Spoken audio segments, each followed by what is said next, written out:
Now, that debate in the United States over women's bodies and women's choices is having an impact here in France.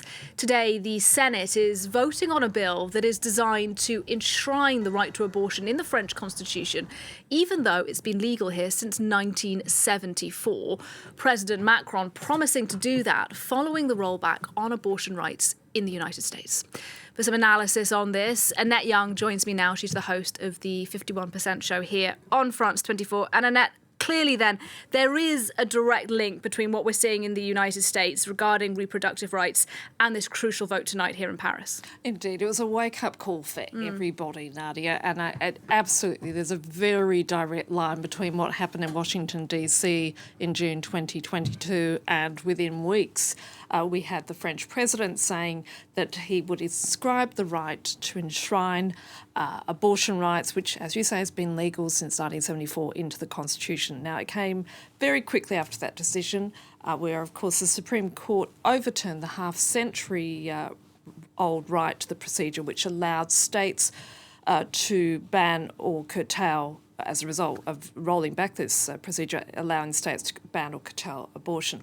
Now, if this is passed, it will mean that France will become the first ever nation to protect abortion rights in its constitution, which is a massive move. It really is.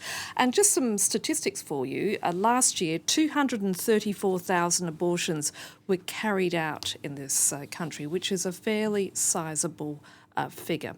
Now, in the bill's introduction, it even writes about what happened in the US, and it says that the demise of reproductive rights should not be seen as just being limited to the US.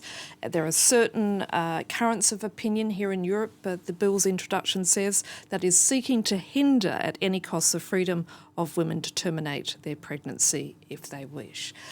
But interesting, at the same time, President Macron also raised eyebrows last month when he talked about his concern about the ever lower fertility rates in France. Having said that, France has the highest fertility rate in the EU, but he more than raised a number of eyebrows among French feminists by saying it was necessary to revive the country's declining birth rate, to the point that a woman by the name of Cecile Simmons from the French Institute for Strategic Dialogue said such comments are emboldening the country's anti-abortion movement by resorting to fear-mongering among the decline, or rather over the declining birth rate. But, you know, again, having said that, we have to point out that France still has the highest birth rate of all in Europe. And as you say, if this bill does get passed tonight, it would be quite a big deal for France, Annette. Do we know, though, how the vote's going to go?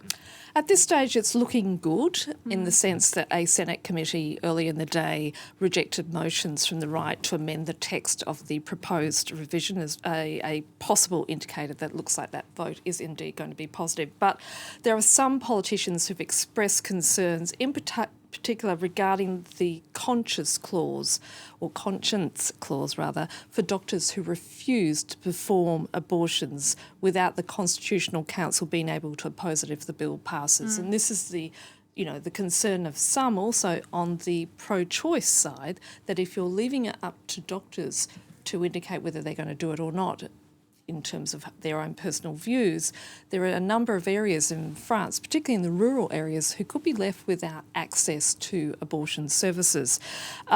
Even if Senate leaders are against Macron's proposal, in private, several right-wing senators have said that they certainly are under quite a bit of pressure to approve it. And we've sort of had some responses, particularly the President of the Senate, however, Gérard Larcher, who told French radio last month that abortion is not under threat in the country, but I think a constitution shouldn't be a catalogue of social and societal rights. So there's that debate as well. But having said that, let's not forget that more than 3/4 of right-wing Republicans in the lower house and National Assembly voted to accept the bill. So the odds are that indeed it will pass tonight.